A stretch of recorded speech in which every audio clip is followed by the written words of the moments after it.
Then payment of wages. Yes, we discussed excluded portion. It cannot go beyond 50. See, I'm repeating it. Only then we will get familiarized, and this will have implication over minimum wages act, payment of wages, all the other areas also, right?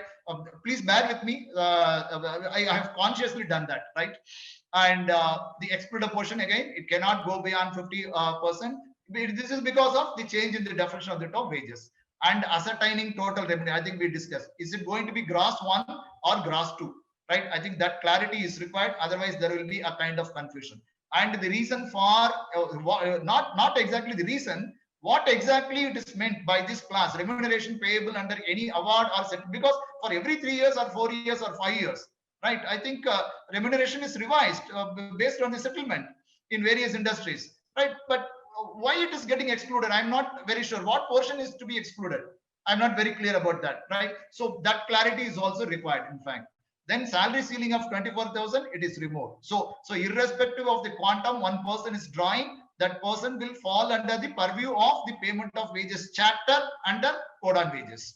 Gratuity is not considered as part of it. I think again this is another important implication, because very clearly gratuity is excluded under the definition of the term wages. If you go through the definition of the term wages under the current Payment of Wages Act, right, gratuity is found in both the portions. In the exclusion portion also some gratuity is mentioned. In the inclusion portion also some gratuity is mentioned, right? Fortunately or unfortunately, in the Madras Fertilizers case, I think it is by Justice Sirpurkar, this was gratuity is considered to have fallen under the inclusion portion. So which means it becomes part of wages. That is the reason, in fact, I think since this is a decision by the Madras High Court, this will have impact on all the industries situated in Tamil Nadu. So that is the reason I think since this is treated as part of wages, if the contractor fails, then the liability goes to the principal employer, right? But under the current definition, under the code, very clearly gratuity is excluded, whatever be the gratuity. It is nowhere it is getting included in the it is mentioned in the inclusion portion. So I think once this definition is through, once the code is implemented, I think the validity of the ruling made in Madras Fertilizers case will go.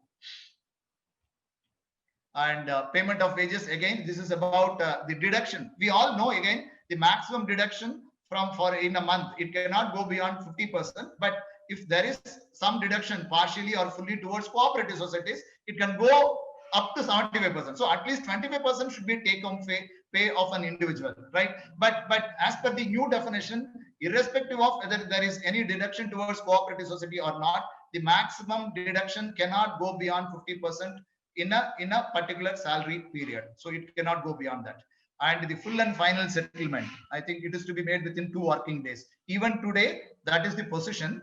I agree, but that will not include resignation. So for all terminations, even today, we may have to make this full and final settlement within 2 working days. But that does not include resignation, because resignation is a voluntary act on the part of the individual employee. So that is not considered as a termination, but now in the code, they have specifically included resignation also. So separation in terms of resignation also, I think the employer has to settle the amount to the individual worker within 2 working days, right? Then I think date of payment of wages, we are all more concerned about the monthly wages which is paid. We all know, I think it is to be paid within 7 days if the establishment has less than 1,000 workers. If there are 1,000 or more, then we can go up to 10 days, right? But now I think it is to be paid within 7 days, irrespective of whether the industrial establishment has 1,000 workers or more than 1,000 workers, right? But if it is daily wage, it is to be paid at the end of the day. If it is a weekly wage, it is to be paid on the last working day of the week. If it is a fortnightly wage, it should be paid within 2 days after the end of the fortnight, right? If it is monthly wage, it is to be paid within 7 days, irrespective of the number of workers employed in that industrial establishment. Please make note of this change.